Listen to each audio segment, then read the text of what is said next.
The Football Trash Talk for Real Fans podcast is an unscripted and free-flowing conversation that may touch on mature subjects. While the opinions are real, the research probably isn't, and we can't help that Atticus will probably talk about the Knicks. And here we go. He trucked dudes. It wasn't just in a preseason game. He did it pretty consistently. He left dudes saying, "What happened?" You better put some respect on his name when we're talking about the champion, the Davion Clowney. And I'm just going on eye test here, right? Like, I like the look of this coaching staff, you know? All right, enough of this. Let's see what kind of shit we get into So, today. 23. Welcome to go. Boy, it's all yours. And the original number 23, by the way, not the one that wore number 23 because 23 wore it. Get it right. In case you're wondering, that would be one Michael Jordan. Just in case. Right. Just clarify. The fact that you need to clarify makes my argument for you. I'm only clarifying for you because everybody else seems to know. But anyway, before we digress, Football Trash Talk for Real Fans podcast, episode 23. We're not too far away from football, gentlemen. We're not far away at all. Like 2 months, I think. Something like that. Goosebumps already. Preseason starts next month, so we're getting there. Mm-hmm. Seems like the whole Cleveland Browns team was in Vegas last night for the McGregor and Poyer fight. So that was fun to watch. Yeah. Wonder if Odell had a little scare when Connor broke his ankle, but we'll see. Gave him flashbacks. Gave him some chills, little flashbacks. Anyway, Man, I like Odell. Like I do. I'm every time I open up Google, like you guys know on your phones how when you open up Google, it'll give you just little stories that people have written around topics that you either said you're interested in or you look up a lot. The algorithm. Every time I open up my Google app on my iPhone, it's got a trade rumor for Odell. I'm so come on. They would have traded him by now for the amount of trade rumors. If they were going to trade, and the latest one was to the Lions. I was like, why would we trade him to the Lions? The only person on the Lions I'd even care to look at would be DeAndre Swift, and he would be our third running back. No offense to DeAndre Swift, just we don't need a running back. So I don't know why we keep.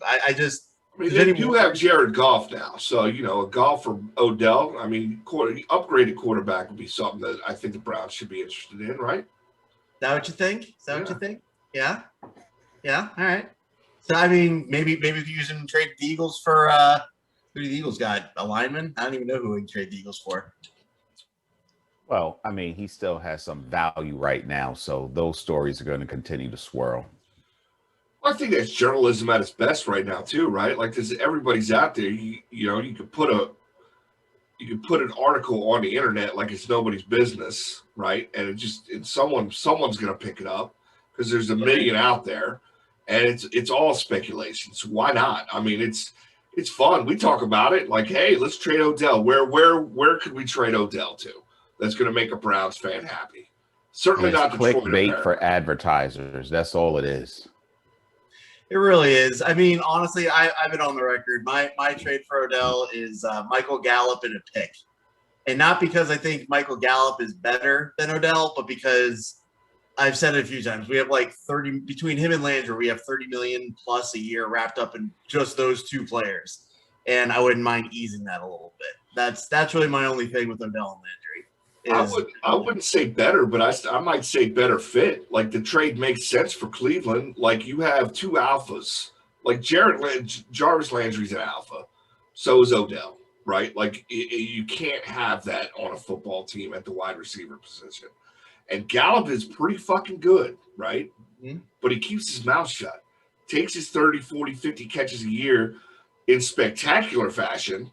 I'm pretty certain he crushed my heart once or twice with a few catches, and he just keeps it all business. So it would make sense. That would be a nice trade, and I can see Dallas doing it because they like big names. Yeah, well, and that's the other reason why it works is because although, so you'd have on Dallas's team, who would you throw them? Jesus, that would just, you need like 4 footballs on that team to keep everyone happy. Yeah. Although Zeke is probably happy not to touch the football and just collect a paycheck, so they don't really have a problem there. Man, Especially after the contract he just signed. Oh God, of all the guys that just completely like dropped off the face of the earth, like what happened to him? Like, how did we start the podcast off having this discussion about the Browns again? Because you guys have to take your pot shots and you realize what a great team you have and all the fun angles you can take. Sure, with it. That's what it was. Well, and the Knicks are out of the playoffs, so we could go there. Hey,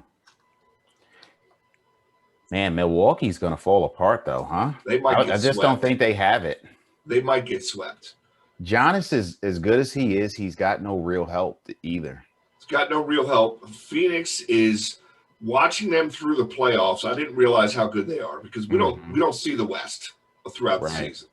Well, especially we see the Lakers and we see Golden State, right? Because they're the money grab for television. But we don't see the Phoenix Suns. I mean, Booker, Ayton, and who's the other dude? CP3's having a year. I forgot about CP3, and like he is. It doesn't look like he's aged.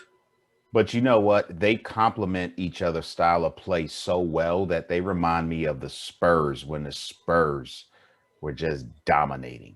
They just look good together as a team. Yeah. And the way that they built that cohesion so quickly is like, wow, where'd that come from? Like, who would have thought the beginning of the season you'd be talking about the Suns the way we talk about them?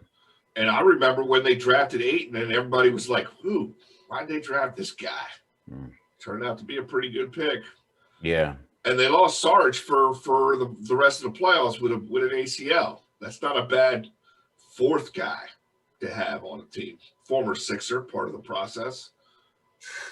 Trust the process, huh? Sixers fucked up. What a process it's been. Sixers fucked up. Do you know how many players went through their team throughout the process? I mean, they got Embiid. And Embiid to me is, and I don't know why we're talking basketball now, but we are. Embiid to me is probably the most unstoppable center in the league right now. Yeah. Like when his mindset is like, I'm going to crush you, no one can stop. And he's healthy. When he's healthy and he's playing ball, he's hard to defend. He's hard to stop. But I think Harris is decent. He impressed me a little bit this year. But, like, I don't know what you're going to do with Ben Simmons. And it's in his head now. Trade him to Cleveland is what you're going to do with him. Not only is it in his head, but his teammates can't trust him anymore. They can't. Who was the guy that when Orlando was pretty good and he missed free throws at the end of the game? Nick Anderson. Nick Anderson. Nick Anderson. He was their first guy. I met that guy. I met him in person. He was never the same after that. And he was a quality ball player. Never the same after that playoff run where they lost, technically speaking, because he fucking missed free throws. Couldn't make one. It was terrible. Ben Simmons is in the same boat. They just need to trade him to Cleveland for Garland and Kevin Love just to make the salaries work. Got to offload him somehow. But, yeah, he needs to go to Cleveland because there's a young core there. He can be the veteran leader that doesn't need to shoot because we have a bunch of dudes that shoot and no one that passes. So he needs to go to the Cavs. It makes, like, as much as I'm a Cavs fan saying this, it makes sense for him to go to the Cavs. And all the pressure's off in Cleveland because we'll just be happy to have a name. So – it's the best for everybody. The 2 things come out of this NBA season for me is one, they got to stop calling it the process in Philadelphia because losing a whole bunch just to never make the finals isn't a process. Like, sorry, it's not. And 2, unfortunately, now I have to retire my joke about CP3 I make every year that the Geico commercial that airs during the finals is the closest he will ever make it to the finals.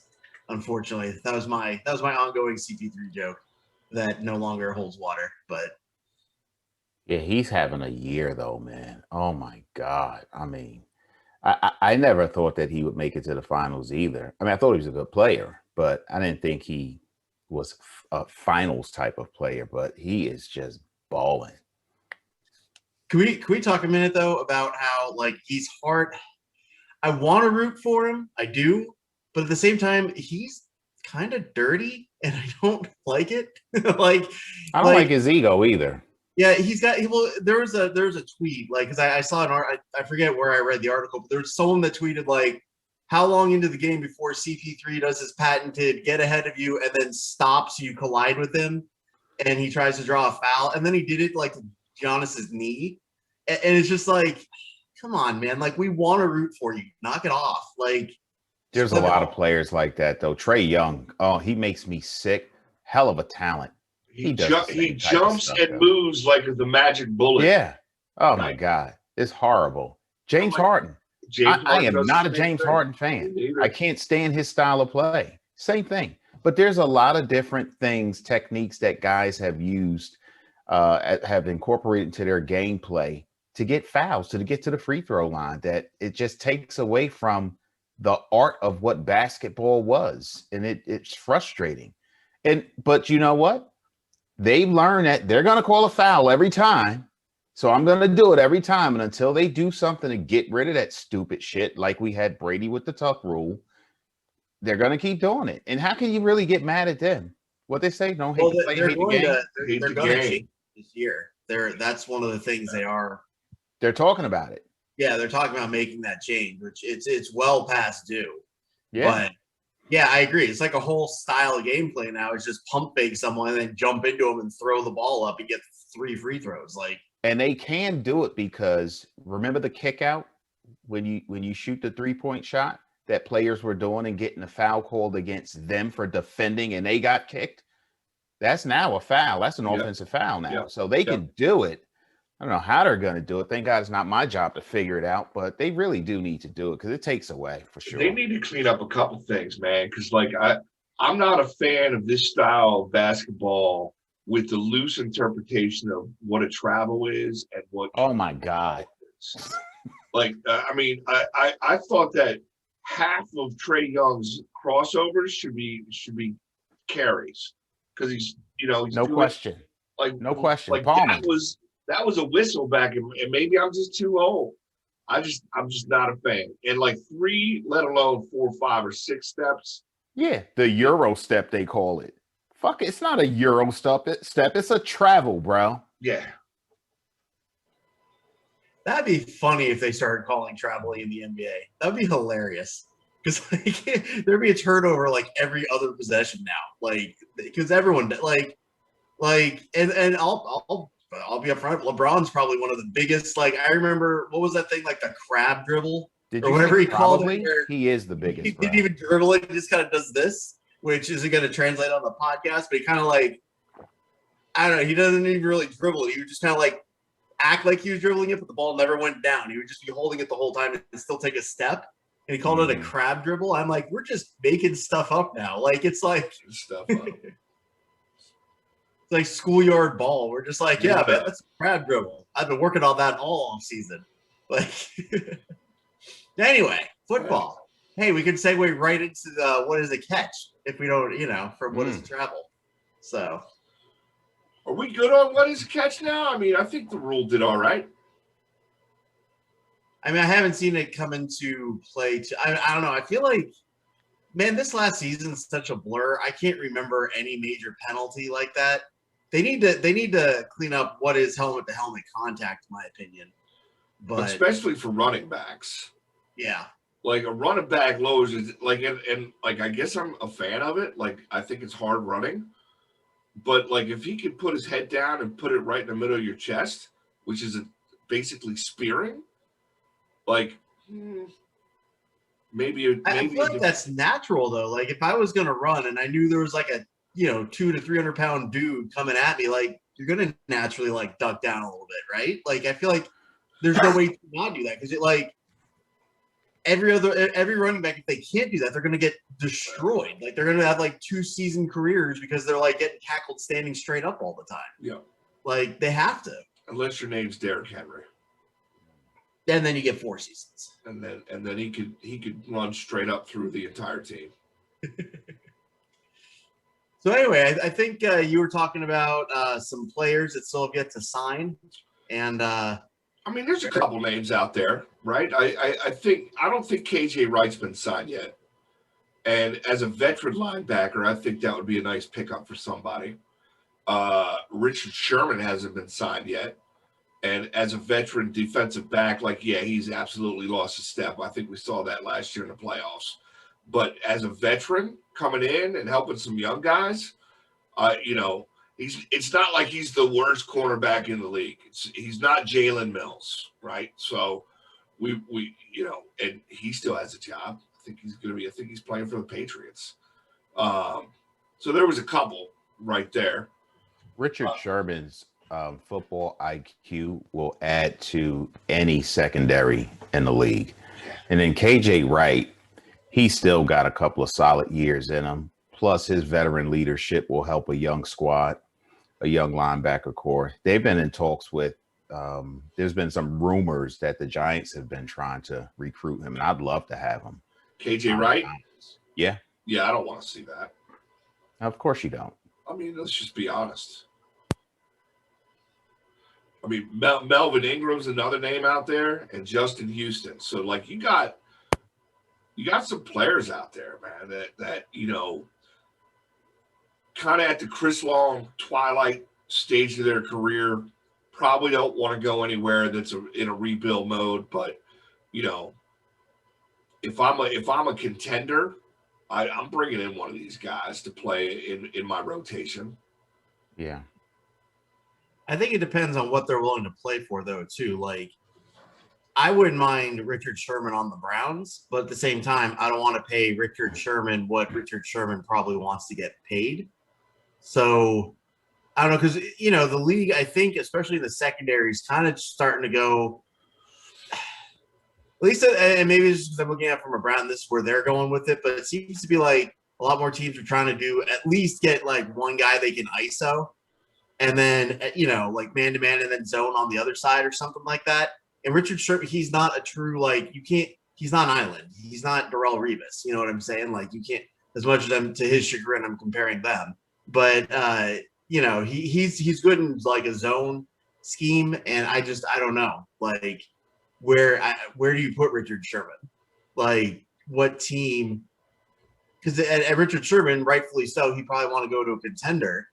But what contender needs Richard Sherman right now? And that's hard. I mean, do the Browns need a second? Do they need a starting cornerback? Probably not. Starting, no. Who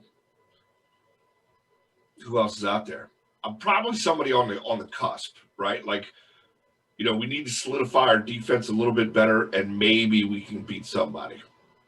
He'd be an asset in Philly or in Dallas, to be honest with you. I think he'd be a huge, he's not going anywhere, but he would be a huge asset in Philly. Philly's got a ton of young dudes.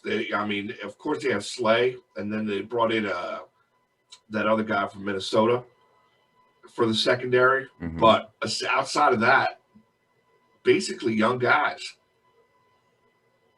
Did he play under Saleh when he was in San Francisco? No, that predated him, didn't it? No, yeah, he did. He did? Mm-hmm. Because he might fit with the Jets also. The Jets aren't much of a contender. They're definitely in rebuild mode, but that relationship and helping to build that team, because the Jets could potentially be a team to contend with in the next 2 to 3 years.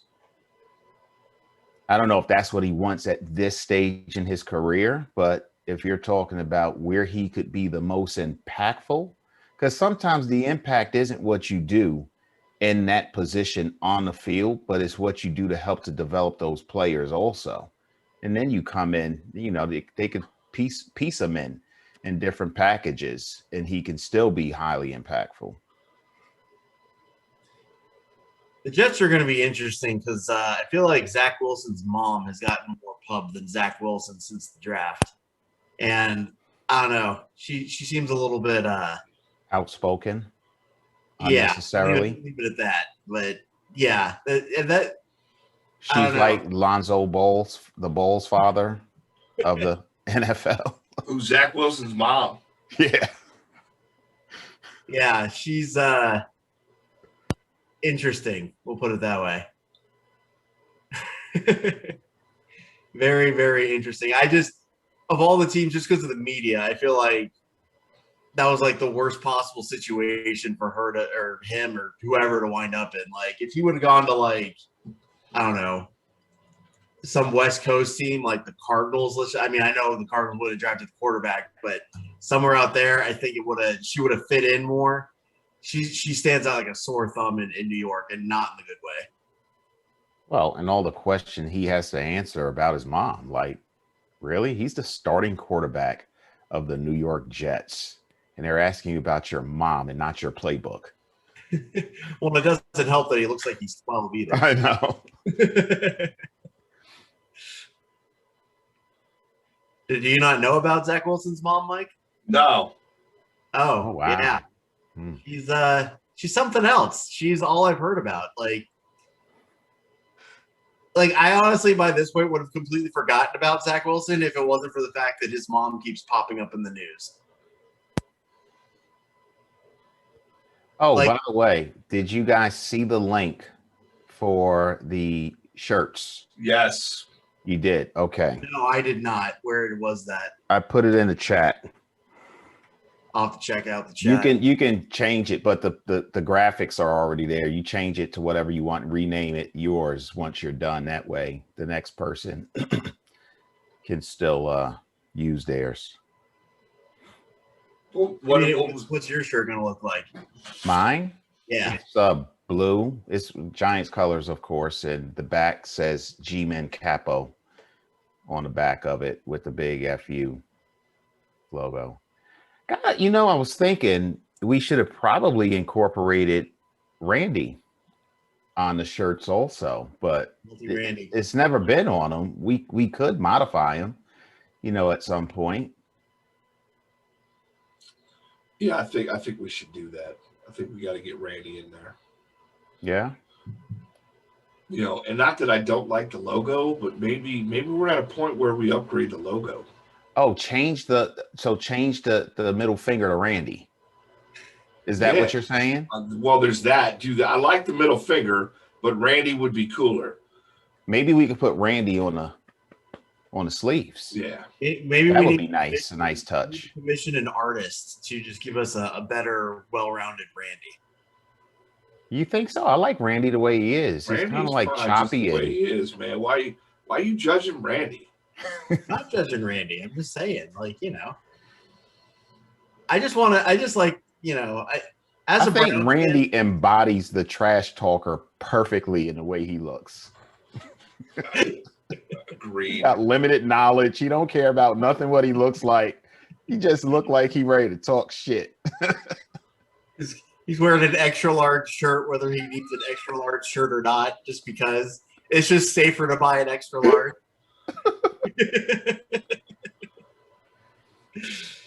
I am getting a banner made though, guys, so that'll be pretty cool too. I mean, I'm just bringing myself, so. Wait, Liesel's competing that weekend or something, isn't she? Where did you get Randy from? Oh man, I don't remember. I know it was the wonderful world of Google. I found him somewhere and just adopted him. I mean, for all we know, maybe how old's your daughter again? She's 6 now. Maybe she drew him, because that seems to be. I mean, he's not the most artistically formed. He's basic shapes. Basic shapes. I like Randy. He's cool.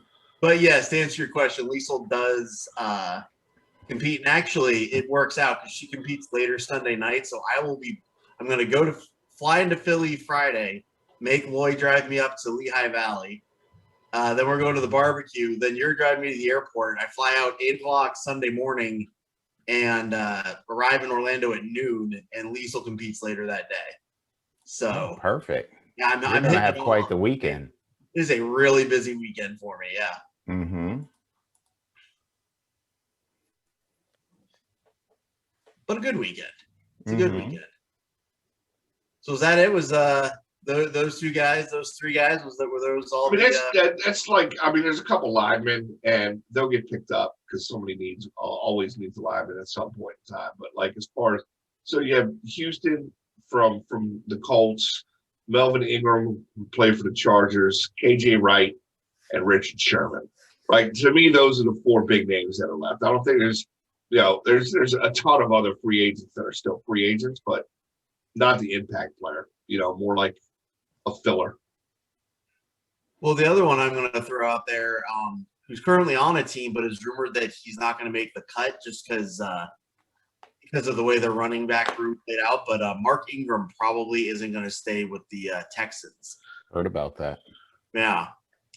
And, I still think he's got – I mean, I don't think he's like starter, but I think he's a good backup running back for a team. I don't know what team specifically, but and I guess I don't think the difference though with Mark Ingram is he's not the difference between we're on the outside of the playoffs and now we're like a serious contender. Like I don't think he moves the needle a whole lot, but I still think he's got a couple quality years left as like a solid number 2.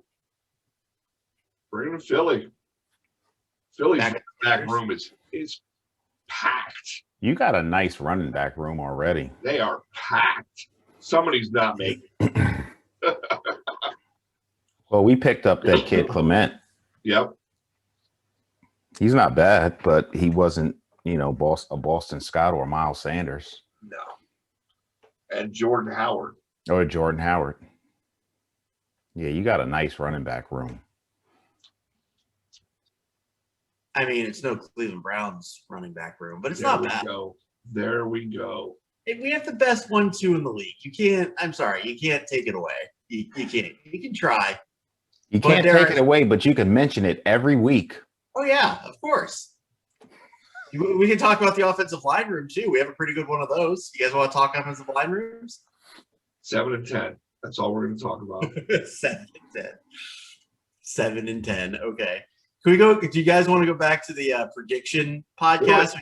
What Loy actually thinks the Browns are going to do?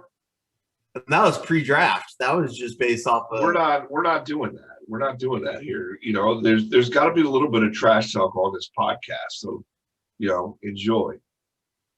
I mean, you should be used to it by now. How old are you? Almost 40. So you've had to hear shit for 40 years, man, and. You're getting all bent out of shape over a little bit of 7 and 10. I'm not bent out of shape. I think it's funny. I think you're hilarious. You're hilarious. A little salty. So I do have a new bit that I kind of want out there, you guys. Yeah. So basically, we're going to call this greatest ever. And what I'm just going to do is I'm going to take two. We're going to start with running backs just because they're kind of like one of the easier positions to do this with. We'll see how it goes. But basically, I'm going to give you guys two specific seasons. I'm just going to give you the stats for – I'm not going to tell you who the running back is or what year it was.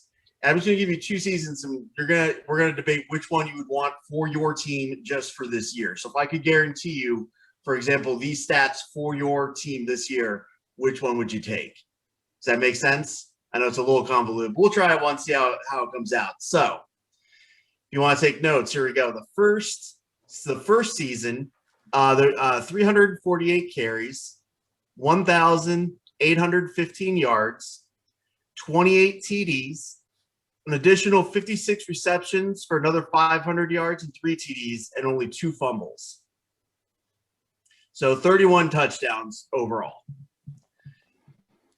The other season I'm going to compare that to 253 carries. Now that I'm looking at this, it looks way different. 253 carries, 1,359 yards, 18 TDs, another 81 receptions for almost 830 yards with an additional 8 TDs overall. So a total of 26 TDs. So those are your 2 running backs. Which one do you think is better? I'm going to go with the second option because he's more of a threat in both areas, running and receiving. So just to kind of summarize there, the first And- one had more rushing yards but less receiving. Second one had about 300 more rushing yards and about 400 less. I'm sorry, 400 less rushing yards and 300 more receiving yards. One other question: were both of these every down backs? Yes, they were both every down backs. Mhm. Okay, so it also lends to reason that option number 2 was in there for pass protection. Do we know what these teams did? Are we allowed to know that? How far they went, whatever, what their records were? So the running back on. Oh, the other thing I'll say about the running back number 2 is he had 0 fumbles that year. So I believe I have to think back, but I'm pretty sure running back number 2 team either made the Super. I know they at least made the Super Bowl. I don't remember if they won it or not. They won a Super Bowl around the same time frame. I'm going with more balance. I want number 2. I'm thinking that he also, because 1,815 yards and 500 receiving, 2,300 yards, you are a workhorse, which means you probably had a quarterback that benefited from that. I don't know how greatly, but they relied way too much on that running game. I'm going to go with option number 2, thinking that they had a more balanced offensive attack. That's probably fair. Although I will say both running backs in this scenario played for quarterbacks that will be in the Hall of Fame. I'm going to go with option number 2 as well. And they did not win the Super Bowl. They did not win the Super Bowl? Yeah. You know who option 2 is? I think, but I could be off base. Give me your guess. I think it's Le'Veon Bell. No. Oh. So option number 2. Who Do you think a Browns fan would pick a Pittsburgh Steeler player as an option? See, Come on, good. Mike. That's a variable I wasn't even thinking about. Atticus, you're absolutely right. Well, to be fair, the list I'm going off of doesn't have a Steeler on it, so that wasn't intentional. Oh, Surprise, surprise. not intentional. I can't Not help it. intentional either. Anyway, so the one you guys didn't go with was LaDainian Tomlinson in 2006. So he would have been playing with Phillip Rivers, although that would have been early in Rivers' career. So Did not win the Super Bowl. Yeah, did not win the Super Bowl. I don't even think they made the playoffs.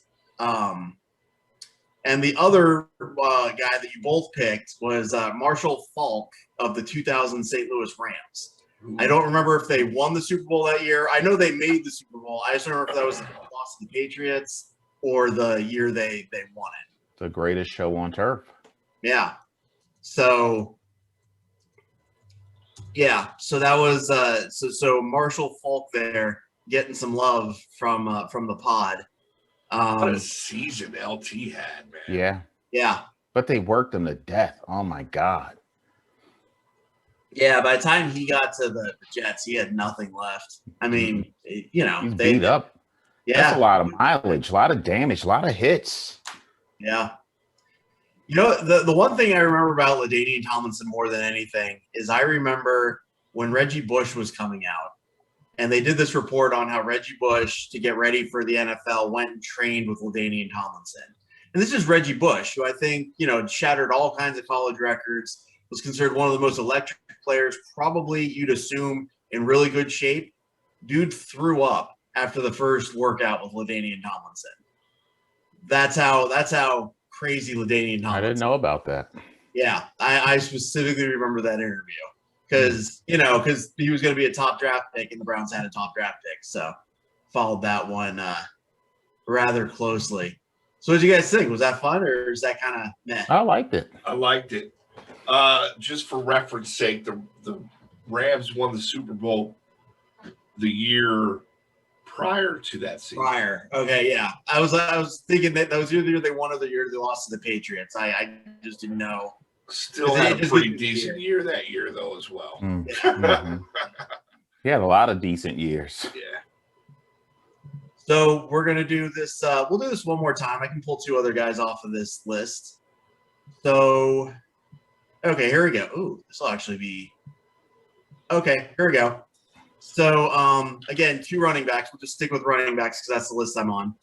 So we have 335 carries for 2,053 yards, 11 TDs, another 33 receptions for 305 yards, for 305 yards, and another 3 TDs against 3 fumbles. So that's 14 total TDs, a total of 2,300 yards, and only 3 fumbles, versus 392 carries for 2,008 yards and 21 TDs, another 25 receptions for 217 yards and 2 TDs against only 2 fumbles again. So 2,200 yards, 23 touchdowns. Are these the same season? This isn't the same season. These are 2 different running backs in 2 different seasons. How many touchdowns did the first one have? 11. The first gentleman had 11 rushing, 3 receiving. So 14 total. Huh. One of these is Terrell Davis, and the other one is probably Adrian Peterson. I'm taking the second one. The second one? If you touch the ball 300 plus times when you're rushing it, you got to have more than that many touchdowns. Almost 400. Almost 400 times, yep. You have to, right? Well, he had 21 TDs. No, the first guy had 14. The second one had 23. Yeah, so I'll take the second guy. Second guy? What about you, Davis? I'd take either one, to be honest with you. But just on and I don't know if, well, I guess you'd have to go with the ability to get in the end zone more with option number 2. Either one, I'd take either one. I don't know. That's a hard one. Just for the sake of it, you're going with number 2, just so I can. Yeah, I'll go with number 2. Yeah. All right. So the one you guys turned down, Mr. Barry Sanders. That's his 1997 year with the 14 TDs. Ooh. Yeah, and Atticus, you nailed it. You took. You guys both took Terrell Davis. 1998 was the 392 carries and 23 total TDs. I'd like to point out that in that season for Terrell Davis, if my memory serves me correctly, he suffered from horrendous migraines the entire season. Yeah. Actually, after they won the Super Bowl that year, he got a sponsorship with a migraine medicine. I forget the medicine. I specifically, I remember seeing the commercials. Yeah, but he was a class act on the field too, right? The Mile High Salute every time he scored. Man, I really like Terrell Davis. I still do, actually. Yeah, he was one of those running backs, that you cheered for. He just seemed like a good dude. Just a good guy. I loved watching him play. He was a lot of fun. Actually, both of those running backs, because Barry Sanders was just Barry Sanders, Right. So interestingly enough, so the list I'm pulling from is just a random list I came across. So it's just 10 best individual seasons for running backs. Notable that so notable is not on here. Adrian Peterson is not on here at all. Can I just say one more thing about the last 2 that you compared before you continue with that? Yeah, go ahead. You picked 2 of the 2 quality running backs who everybody really liked, and neither one of them gave any type of ever touchdown celebrations. You can't call a salute a celebration. Terrell Davis never. Barry Sanders always just gave the ball to the referee. Always. Yeah. Never had an ego when they did their jobs, and I respect that. But I don't think Barry Sanders needed an ego. If I'm being that's the thing. For all the, I've always heard things like who is the greatest running back of that generation, and it's always Emmett versus Sanders, and Emmett has all the accolades, but he played behind a much put Sanders on that Cowboys line. Right. That's the whole thing. There's no point in keeping a record book anymore because Barry Sanders would have all the records till the end of time. I think Barry played 8 or 9 seasons, and Barry was the Lions for the 8 or 9 seasons that he played. Emmitt Smith was a part of, what do they call them? The triplets or something like that. Yeah. Plus they had like the best offensive and defensive lines of that era. Like you can't compare the two apples to apples, because the team made or helped to, not to take anything away from Emmitt Smith and what he did on the field, but he had an unbelievable amount of talent around him. Barry Sanders did not have that. Not only that, Barry Sanders has 2 of the top 10 all-time rushing seasons in the history of the NFL. 2. There's not one other player that has that, right? So he's rushed for over 2,000 yards, and he rushed for another 18, almost 1,900 yards in another season. No other player does that, right? Like it's, maybe O.J. Simpson, but I think it's top 20. I don't even know if we're allowed to talk about him, but he did play football he contributed pretty well to the sport. But Barry Sanders was just, if I talk all-time greats, there's only one other player that I can mention, and that's Jim Brown. That's it, because both of them stopped playing way early. Yeah. After 10 seasons. Yeah. And they were the epitome of, you can't fucking stop me. Yeah. I don't care what you do. So. And Jim Brown was methodical too. Like I remember, so Jim Brown obviously is like the godfather of Cleveland sports. Like any athlete who's ever done well in Cleveland, like pays homage to Jim Brown. So I grew up with a lot of Jim Brown. Rightfully so. Yeah, I grew up with a lot of Jim Brown, like tributes and stuff like that. Do you know, on purpose, every time Jim Brown got tackled, on purpose, he would always lie there for a moment and slowly get up every time. And he did that on purpose. So that way, if he was injured, if you hurt him a little bit, you wouldn't know, because he got up the exact same. So you could just love tap him and he falls over. Like, let's just say you get up, you knock the wind out of him, just so every time he got up, you had no idea if he was injured or not. That was like a conscious thing he decided to do. Great strategy. It really is. It's just crazy the way some of these guys thought about the game.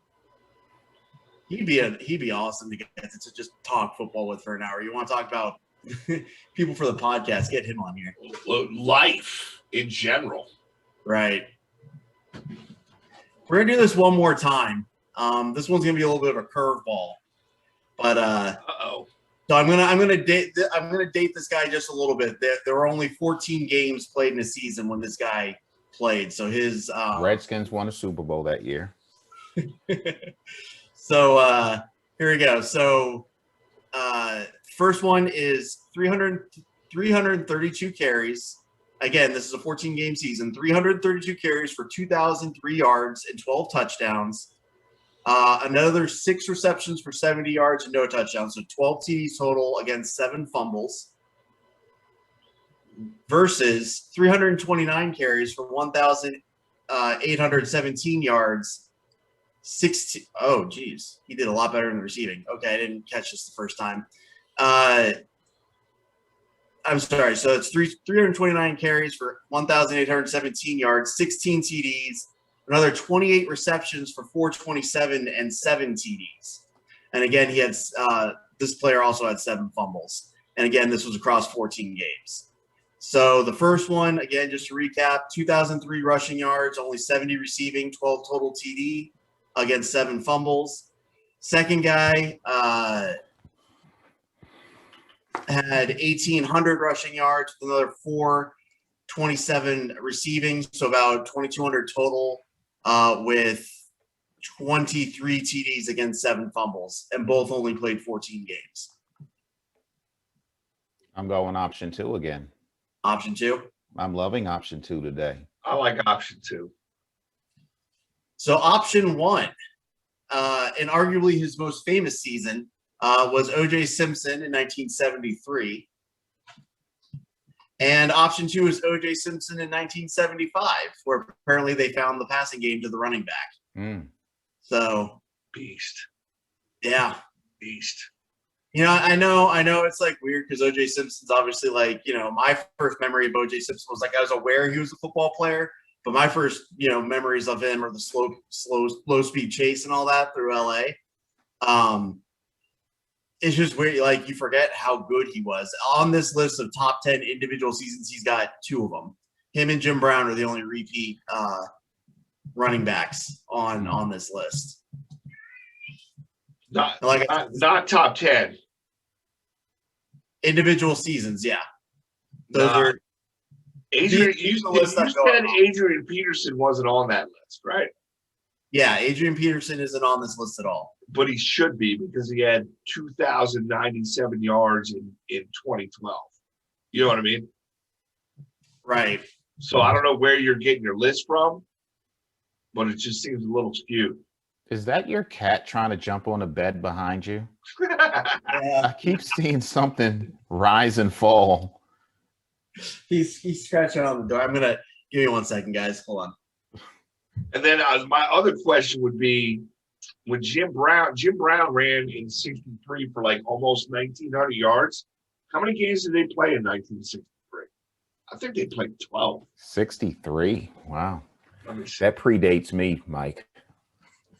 See, and I was hoping you would have the answer, man. So to be fair, this list I'm pulling from is from 2009. So 2009? Yeah, 2009. Yeah, you're missing a few people on there. Yeah, it was just something for source material because I just didn't feel like looking up a bunch of individual seasons. So it was the first article that popped up when I did my Google search. That was fun, though. I like that. Eagles had a bad year that year in 1963. Jesus. Did they? Yeah. What was their record? 2-10-2. Mm. The Browns were 10-4, so they played 14 games. Sounds like an alternate universe, doesn't it? The Giants actually won the Sounds like 2021 actually. conference that year. Oh, did they? Yeah, they were 11-3. Cool. You know, just as we're kind of talking about it, you guys want to know who the 2000 single season 2,000 yard club is? I think we could guess a few of them. Yeah, go ahead. You said the 2000s, right? Yeah, every rusher who's rushed for over 2,000 yards in a season. There's 8 of them. Well, There's definitely Adrian Peterson. Yep. Tomlinson's one of them. Nope. LaDainian Tomlinson. Nope. Really? Yeah, he never strictly rushed for 2,000 yards. He never did it. Huh. we just did it. Well, Derrick Henry. Mm-hmm. We already talked about Terrell Davis. Yep. And we talked about OJ. Yep. Wait, that's 2000 club, though, right? Yeah. Yeah, he's got 1 season of 2,003 yards. Arguably his most famous year. Oh, I thought you were saying after 2000. My apologies. After the year 2000. My apologies. Yep, not a problem. Mm-hmm. So how many do we have so far? We have Dickerson. You said Simpson, you said Davis, you said Peterson, you said Henry. So you got 4 of the 8. There's 4 more. Who do we say again? You said Simpson, you said Davis, you said Peterson, you said Henry. Oh, I just said Eric Dickerson. Okay. Because he's the all-time leading single season guy, right? Yeah. Mm-hmm. Pretty sure everybody's chasing him. 2105 is Eric Dickerson. There's another guy that we talked about. We compared one of his seasons. Not Lev Bell. Barry? Yep, Barry. There's 6.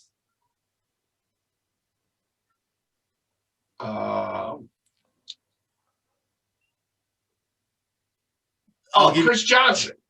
Yep, there you go.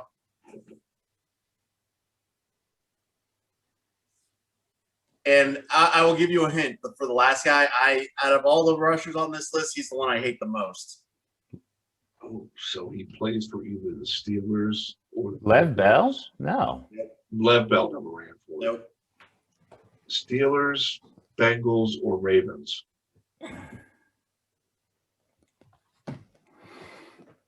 I got nothing. He specifically, the year he did this, he specifically said he was going to rush for 200 yards against the Cleveland Browns and then went out and did it. And they actually ended his career on the Cleveland Browns. Jamal. Yep. Jamal Lewis. Lewis. Yep. Oh, Jamal Lewis. Yeah. Lewis. I didn't know he had a 2,000 rushing yard season. Yeah, 2003. It was Didn't the Ravens win the Super Bowl that year? Or they were No, that was 2000 because they beat us. right. Yeah, I They remember broke my heart. That year I remember watching that with my high school friends at a Hooters in town, and we had made New York Giants shirts because we were all Browns fans that we weren't going to root for the Ravens. So yeah, and that was the one and only time I rooted for the Giants because who was the quarterback? Kerry Collins. Collins. Kerry Collins. Yeah, never again because what did he? I remember it was Fucking like Trent Dilfer had him looking like a superstar. We were yelling because he slid in the Super Bowl. Like, you don't slide in the Super Bowl. You fight for those yards, Mr. Collins. Worst quarterback performance in a Super Bowl? Cam Newton. Peyton Manning. Hands down. Peyton Manning. The year they won it, he threw for like 100. Peyton Manning was just old. He was I'm still talking trying. about you got a He was capable still- he was quarterback. still trying.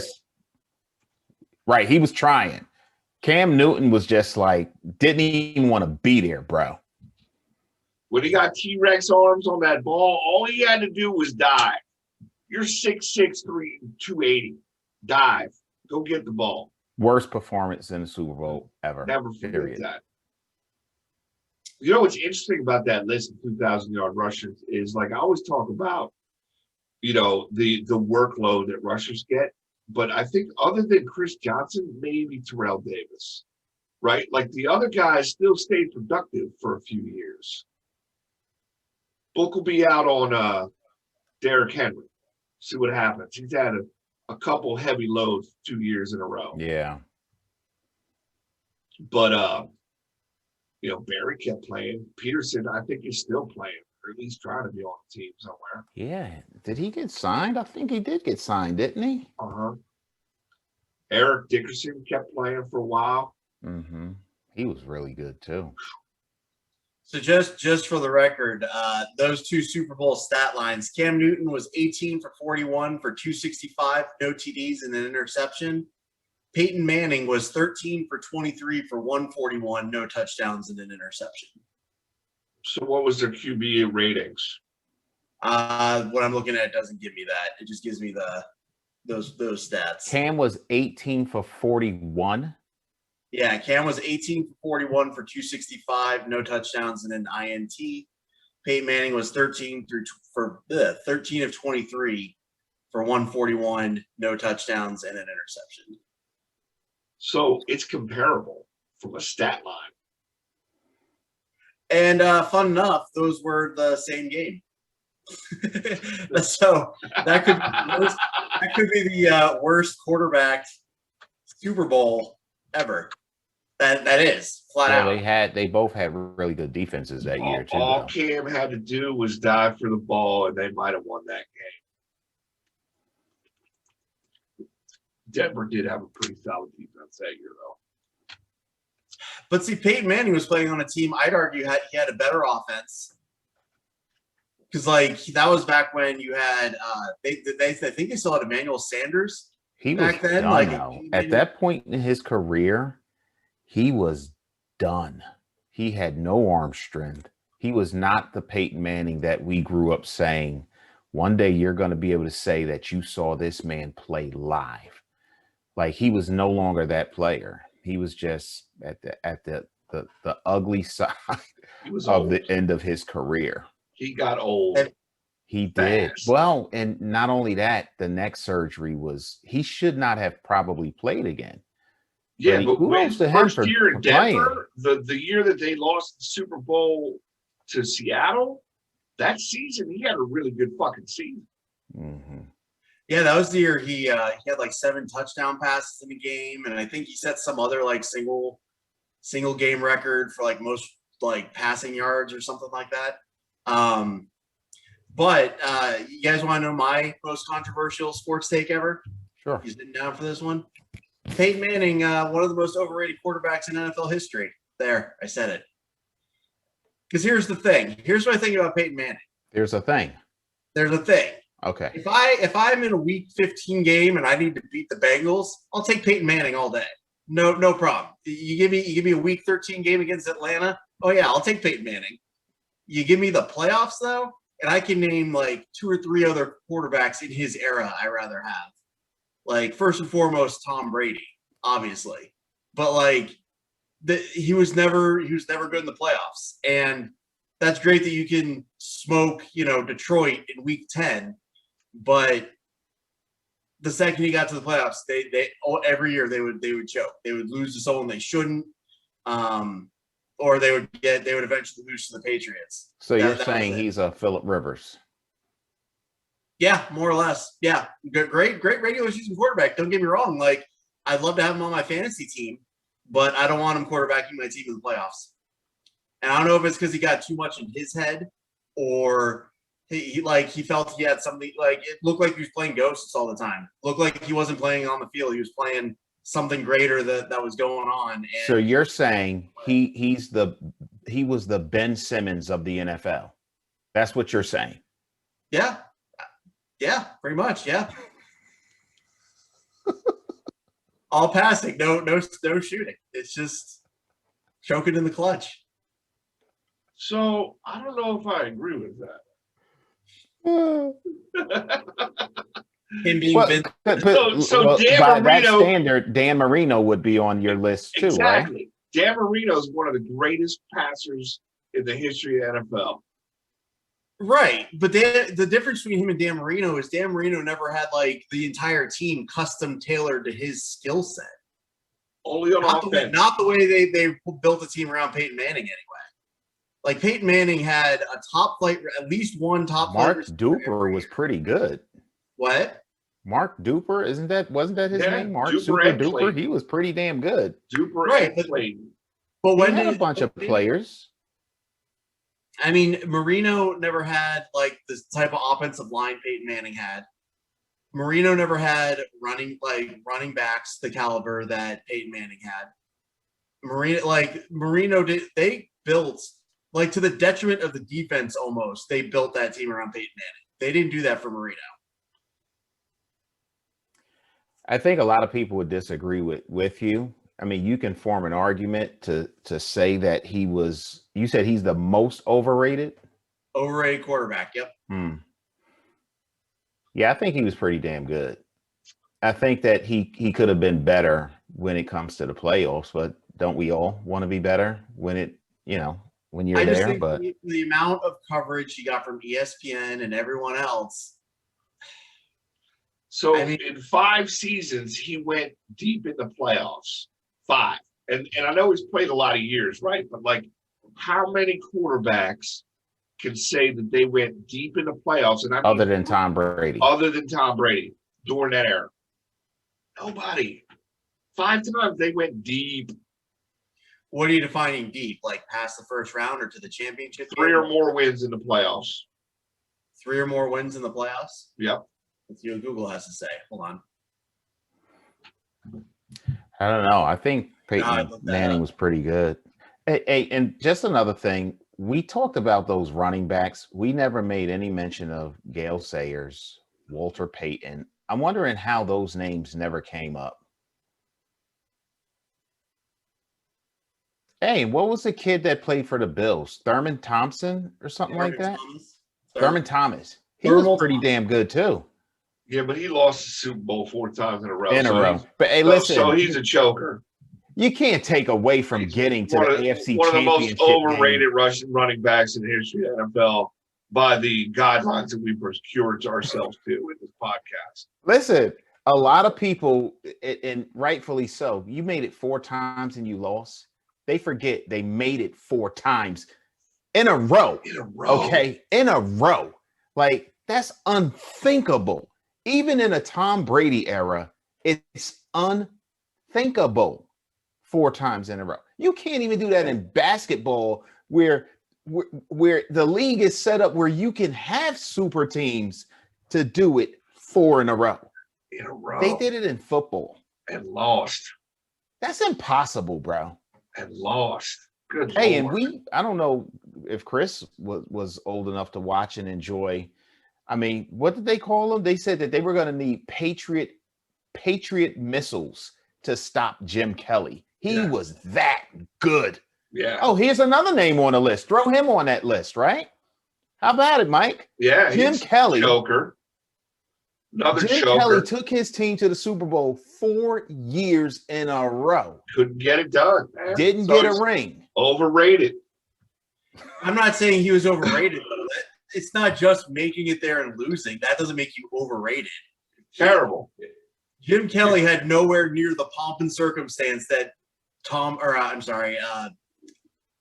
Manning had. So it's the pomp know, and he did in circumstance his that gets under era. your skin? What? You both talked at the same It's time. the pomp and circumstance that gets under your skin. Well, yeah, if you have no hype, you can't be overrated when you lose at the So LeBron is the greatest in your mind, right? It all comes from full circle. LeBron is the GOAT in your mind. There has been no other player that has had more pomp and circumstance on ESPN than LeBron James. I said it. Okay. That's your Overrated. clapback, okay? Overrated. But it's not the same at all. Like, because again, What? He's But- been to the finals 9 times and choked. Well, 5 of them. Or 4 of them. okay, again, put Michael Jordan on the 2007 Cavs and let's see how far that team gets. See, you can't say that because you don't know.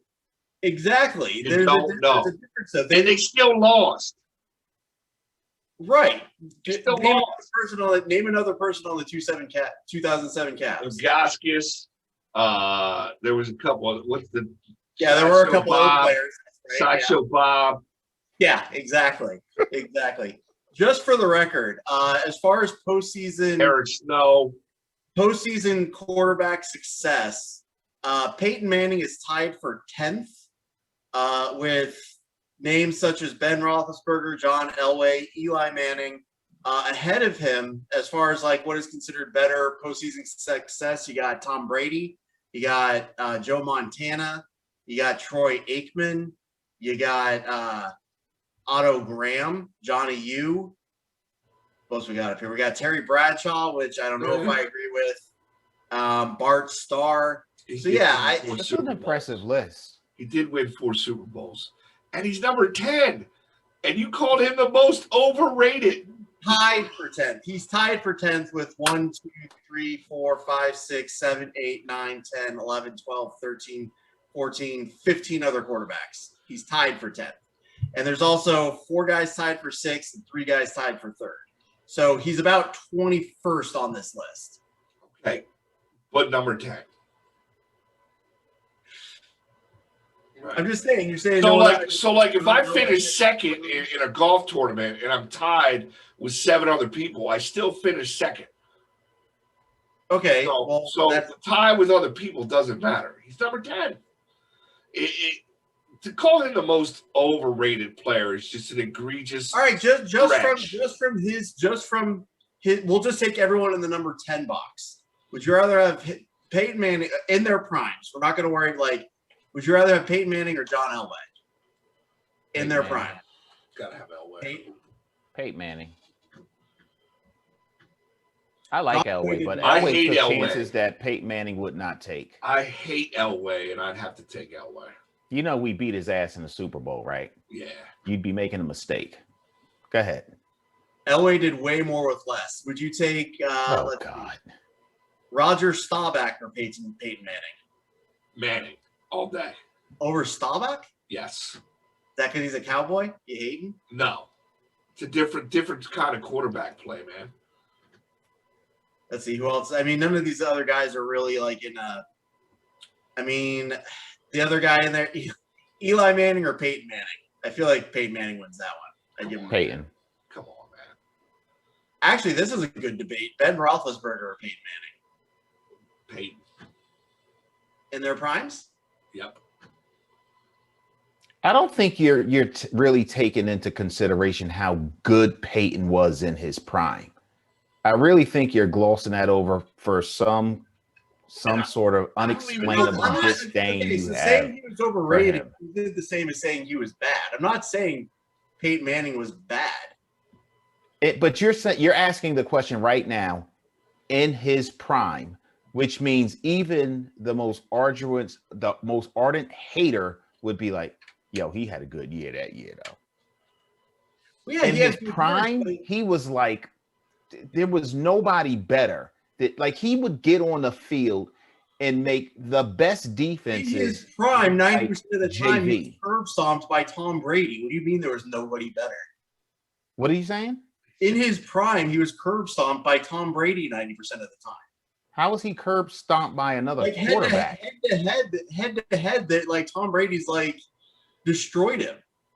You talking about statistical? Whatever you want to look at, records, statistics, like Tom Brady destroyed him. He has more Tom champions. Brady's an Like, anomaly. and He's a unicorn. the entire time he was in his prime. Tom Brady isn't one of the players you've asked us to compare him to. Not only that, In his prime, in his prime, he's probably he first of all, he's still top 10, no matter where you put him on that list. Secondly, these lists, I think sometimes they make no sense because just like basketball, the comparison of MJ to Jordan, MJ to LeBron, it shouldn't even happen, first of all, because it's two different time periods, two different set of rules. Everything's different. The same thing holds true, in my opinion, when it comes to football. Why are we comparing Otto Graham to Peyton Manning? Well, yeah, that don't even make sense. You take Bart Starr and Otto Graham out of the equation, right? Like that's a way different era. Different era. They had leather helmets, for God's sake. They were smoking on the bench. On a bench. Like, come on. What are we talking about here? So when you're talking about Peyton at his prime, when he was like balling hard, and you remove some of the players that probably shouldn't be on the list because they just don't make sense from a practical perspective, where is he now? Top 5? During his prime, he lost to Tom Brady repeatedly, over and over and over and over and over again. But does that make him overrated? Because a lot of people lost to Tom Brady over and over and over and over again. When we talk about brother, Tom, except for Peyton's brother. brother. Yeah, but there's a difference. There's a difference, but like being overrated doesn't mean you're horrible. Being overrated means way more was expected of you than what you did. Okay, And I understand. So if you can beat saying overrated, right? Like I understand that when you're saying overrated, doesn't mean he was bad. I'm just saying I think it's an egregious miscalculation to call him overrated when he was one of the top quarterbacks for an extended period of time, right? Like an extended period of time. When you talk about Tom Brady is arguably the GOAT, right? ever. And Bill Belichick is arguably the GOAT coach. So, like, you're talking about Peyton Manning being overrated in an era where he lost predominantly to the greatest of all time. Right. Like, and if that's the standard, then what are you going to say about Eli Manning? Because he beat the GOAT. Clearly, Brady's better than him. Clearly, Peyton's better than him. So what does that mean for Eli, who beat him twice in the Super Bowl? So just some more stats. Manning's team made the play. A team quarterback by Manning made the playoffs 15 times, but lost in the first round 9 of those times. Yeah, that's pretty. So over almost what would that be? 70% of the time that he made the playoffs, he lost in the first round. He is the only quarterback in NFL history to lose his first playoff game that often, and 5 of those playoff losses came at home after the Colts had enjoyed a first-round bye. Ooh, who they lose to? An ugly stat. Who would they lose to? I mean, it doesn't. The thing I'm reading doesn't give me the year by year, but let's see. That's an ugly stat, though, Mike. It's an ugly stat, yes. But how many times, like, did he go beyond the first round? Well, he went 6 times beyond 5 the or first 6 round. By comparison, Tom Brady and Ben Roethlisberger, the only 2 active quarterback in Manning's conference with multiple Super Bowl rings, are combined 11-1 in home divisional round games coming off the first round bye. So home divisional playoff games, Manning was 2-5 versus Brady, who was 8-1, and Big Ben, who was 3-0. when favored in playoff games. Manning was 10-10. Brady was 18-6, and Big Ben was 9-2.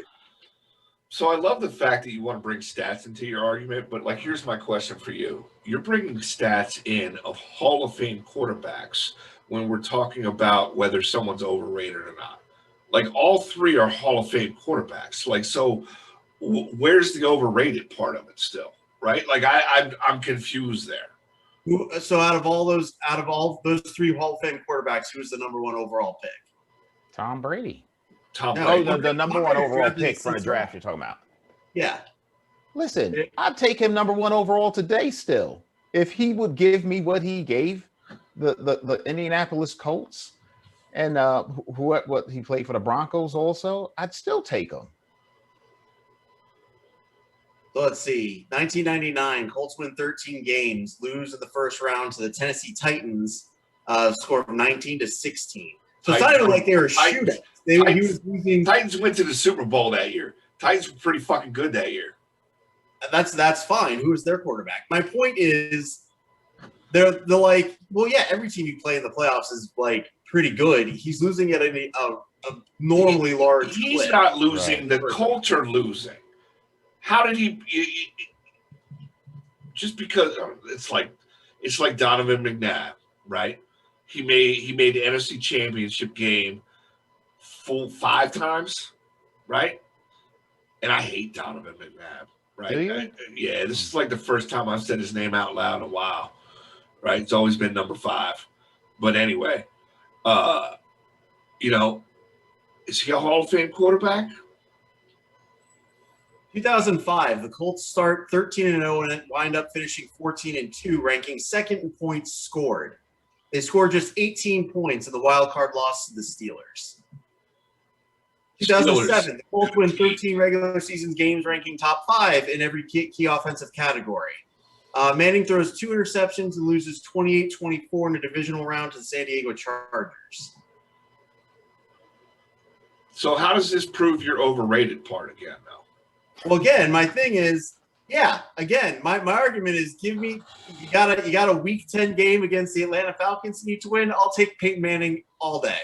I'll take Peyton Manning on my fantasy team all day.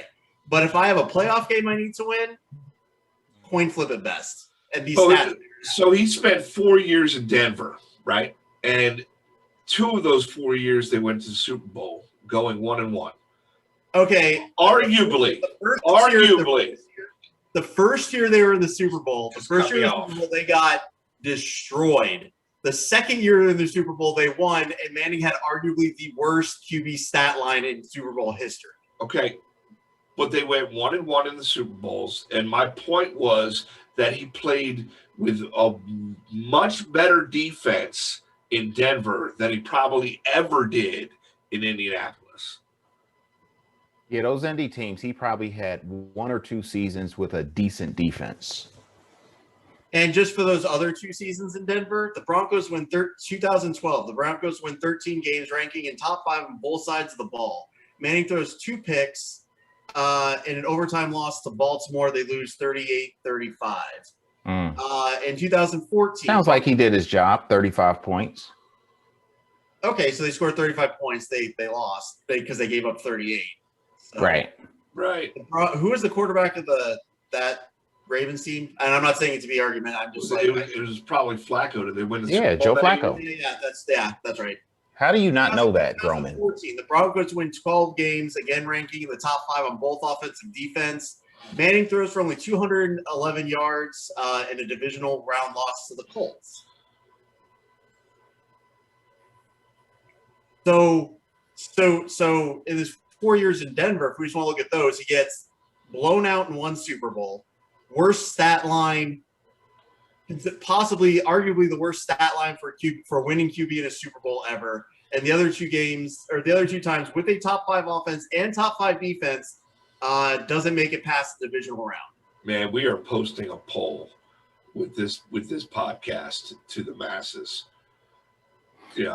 Groman calls Peyton Manning overrated. Is he wrong or not? Yes or no? So I just want to know, what is the barometer that you're using? Is it players who couldn't get past Tom Brady, or is it players who reached the playoffs but did not go very far? If we're looking at the Broncos, he didn't get past Joe Flacco. He didn't get past Andrew Luck. He didn't get past Ben Roethlisberger. He didn't get past the Baltimore Ravens, whose defense was insane, right? Like, that's in football, you can't say that it's one quarterback versus the other. There's too many other variables, man. Like the quarterback against the quarterback is not a variable. It's not. They don't play against each other. It's like when I give Atticus a hard time about the Giants and the years that they won a Super Bowl. Eli did not play particularly well throughout the playoffs. Who played particularly well was their fucking defense, right? They shut people down, right? People they shouldn't have been able to shut down. And then Eli had a good Super Bowl, or Eli had a really good, conference championship game, right? But, like, ultimately, I believe it was the defense that helped them ride through the playoffs. And when you look at teams, just look at last year's Super Bowl. Did Tom Brady win the Super Bowl, or did the Tampa Bay Buccaneers defense shut down the Kansas City Chiefs? So Patrick Mahomes must be overrated because he did diddly squat against Tampa Bay Buccaneers. But he looked great. He looked great on his way to the Super Bowl, Mike. Oh, yeah. Regular season all day long, man. He looked great. I take him over Atlanta all day. Where was Patrick Mahomes drafted again? I'm just using your logic, man. No, you're not. You're just saying any quarterback that lost to the Super Bowl is overrated. That's not my argument. That's not it at all. I get where Chris is coming from. I do. Your variables, though, are let's see. Hold on. I hear where he's coming from. I don't agree, but I get what he's saying. I still think Peyton Manning, like, he made it look so easy at times. It was like, oh my God, like, how are you going to stop this guy? I get it. I'd be interested to find out how many people want to have this argument. I mean, like, you're sounding like Skip Bayless a little bit, but yeah. Oh God. For the record, the Baltimore Ravens that year that you said they had an insane defense, they were 12th overall, 20th against the run. How'd they play in the playoffs, though? Well, I mean, that's the thing when they shut people down. Because I could, if I really wanted to, I could take a deep dive into all the stats that you're presenting to me, and I could make my argument sound even better. Get granular on Mike. That's how stats work. Chris likes stats too, though. I know. I mean, he analyzes stuff all day. I mean, I love making presentations for my boss and making it look all pretty. And I don't have a quick way to get to league rankings. On that note, we should do a poll in the group. And we should wrap this up. League rankings for the unstoppable Baltimore Ravens 2012 defense, 25th in total defense yards per game. I mean, this wasn't the 2000 Ravens defense, period. Like, it wasn't even close. So, and the Denver Broncos had a better rated offense and defense than them that year. Really? Yeah, they were fifth. They were in the top 5 in both. The Ravens had a 25th overall defense. So they again just point this out. They played the Colts in the first round, held them to 9 points. For whatever reason, Denver Broncos gave up 38 points to them, or 35 rather. And they happened to score 38 points. In the championship game, they held the New England Patriots to 13 points. And in the Super Bowl, that's the one where the lights went out. That was a barn burner. So, like, okay, their defense wasn't that solid. Their offense must have been fucking pretty good. But ultimately, they shut down the New England Patriots. When you hold the Patriots to 13 points, under 2 touchdowns, That's kind of a big deal in the playoffs. Kind of. Yeah, I'm not saying they were horrible. I'm just not saying they were the world. Like the Ravens have had better defenses, and to say, well, they were just all world that year, and that's why Manning lost, isn't accurate. I don't think they lost because of Manning. They still put up 35 points.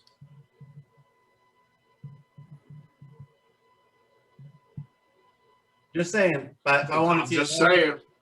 I don't know how putting up 35 points in week 7 overrated. Just saying he's overrated. That's all I'm So saying. who scored the 3 points? That sounds like special teams, right? Oh, it's Justin Tucker. I remember that play. Terrible. Well, let's wrap it up because we've been doing this for over an hour. Putting a poll up. How wrong is Chris? That's what we're going to. For the record, you know how I did your guys' first post? This was actually my first post when I got joined the group. And out of anything I've posted since then, that got like 100 comments. And basically everyone told me I knew nothing about football. But that was the first post was Peyton Manning being the most overrated quarterback in NFL history. And yeah, I hold fast in my beliefs. What can I say? Good for you, man. That's integrity. Yeah, Hold bye-bye. on to that. Hold on to that. I mean, don't get me wrong. I would have loved for him to be a Cleveland Brown. I'm not saying I would hate to have Peyton Manning on my team. I'm just saying in the pantheon of great quarterbacks, overrated. I can't tell. You're like shitting on this guy for like 20 minutes now.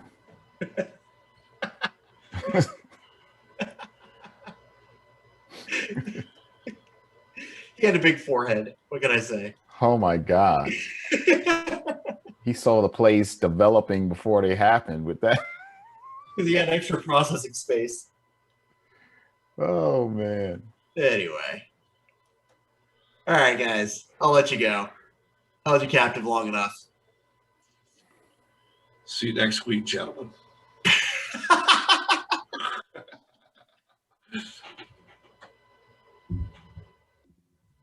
Hey, make a permanent outro and intro, though. That way it makes editing way easier. Yeah, I'll clean up the one I did. And are you still recording this? Yeah, we're recording as we talk about our outro. I'm gonna make one tonight. I'm gonna clean it up. I'm gonna take out like the fun fact of the week bit and just make it a kind of like a hey, come join fantasy football or football trash talk for real fans. Yeah. Blah blah blah. Yeah. Yeah. I think I'm gonna just put together a quick email too, like FYT pod or something like that. Whatever you do, maybe hold off on a minute because I'm thinking about switching this to its own YouTube channel. So it's not my channel. Right. Oh yeah, that'd be great. You know, it's the Football Trash Talk for Real Fan YouTube channel, and that way we have our own. Okay. I like that a lot. Just so you know, I'm gonna cut all this off and Yeah. No, you should. I figured you just leave all this, man. It's good. Yeah, that's just about rattling on about the pod. Wrapping it up. Probably got some good sound bites out of this, though, man. Just saying. Yeah. Always got to throw that biting opinion in there. Get Mike going on a Sunday morning. Too early for that, Chris. Peyton Manning's overrated.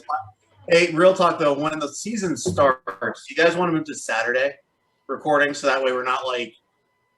Because my thought was, if we do this Sunday morning at 9, like let's just say we wrap up every podcast by 10, we're gonna get it out just in like. No one's gonna we're gonna talk about the games that by the time people actually listen to the podcast have already happened. You know what I'm saying? Like, I feel like we maybe start. No, that's a good idea. Or is there a way to do it live? Like, that's risky. I like the Saturday idea. All right. Or even maybe after the Thursday night game, just something like that where. You know, like we do it after the Thursday night game and kind of preview the weekend and recap the Thursday night game. And that'll give us every week. That way we have something to talk about. We can kind of highlight the game that just ended. And that way we can just put it up like Saturday before everything. So that way people, because I feel like the show is just going to naturally become more structured during the football season because there's just going to be a lot more to talk about instead of us like trying to find topics every week. So, because we'll have the Thursday night game we can recap and then projections and then maybe even a little bit at the end about fantasy. And that's, and then like whatever rumors come up. So I feel like if we did it Thursday or Friday night and then that way we can get it up Saturday. So that way people can listen to it before the games. Yeah, we'll have injury updates and stuff like that also to consider. Yeah. Do you like Saturday, Mike, or no? Not a fan of Saturday. No? Can you do it Friday? I'm just thinking I got college football or my kids. Oh, okay. You know what I mean? Well, we could do Sunday morning. I really don't care, but I do understand where Chris was coming from. I'm open to either. If we do it anywhere, I don't know. We'll figure it out. My Sundays during football season is all about football, just so you know. So I give no shits. Literally, what if we found a way to do it live? What would you have in mind? I mean, because we don't edit what we say ever. It's just a recording. I do a little bit. When I do it, but yeah, I mean, I take out a couple big ums, or if there's a long pause, I take it out. But really, yeah, I mean, I go through. I mean, it's got to be dramatic though. Like I know Mike just posted it up, which is fine because his is harder to edit. I literally have a thing, and I can literally see exactly where long pauses are, so I'll skim through it. Oh wow, that's cool. Yeah, well, because how it works, how I get mine up on the thing is Mike sends me the audio recording, and I re-record it on mine, so that way I can add in the intro. And then as that's going, I just make notes of where how you match the lips to the audio. Yeah, it doesn't cut out a lot. He doesn't have video; it's just audio only. Oh, okay. When it's on Spotify, it's the podcast. Oh, right. It's on two platforms right now, so it's on YouTube and Spotify. Actually, it's on multiple. The site I use, Anchor, is related to Spotify. Like they have a thing, but it posts it to like Google Play. There's like 5 different networks it posts it to. Hey, real quick, guys. Barbecue. Just a couple of things. We're doing the fantasy football draft, right? Yeah. What do you need for that to happen? Nothing. Like, what kind of setup do you need? Do you need a table? What do you need? I need to know because I got like a tent. I could put like a whole separate, here's where the draft is happening with a tent, some chairs, maybe a small table. Like, I need to know what you need. On our phones, like we're not all there in the same room, or we're going to have like the board with the stickers? No, we're not going to have the board with the stickers, but I use my laptop because as the commissioner, if I need to do something, like if I need to pause or if I need to stop the draft or somebody's lost connection and we need to give them a second to get back on, right? Like I need my laptop. I can't do that shit from the phone. So, I mean, I did it from, the poker table last year downstairs. Mm-hmm. I mean, I like the idea of a tent with a table. That would be kind of cool. And then everyone, because not everyone that's in the draft is going to be there, right? Right. And then I don't know how you feel about this, but if like we wanted to do a short podcast, we could do that from the same spot. Yeah. So you want to do it at the poker table? Probably makes sense. Okay. Because there's only 4 chairs at the poker table. It's a small area. Everybody else was on their phone though. Okay. Oh, so you don't. Okay, so it's not a huge gathering of people together for that. Okay. Some come in and sit down, but like you're on your phone making draft picks. So. Okay. I was also thinking, since we're talking about for the pod, we do. Hey, I'm going to sign off. Do we want to record this? I'm going to stop it. Yeah, you can stop the recording. I can edit this out.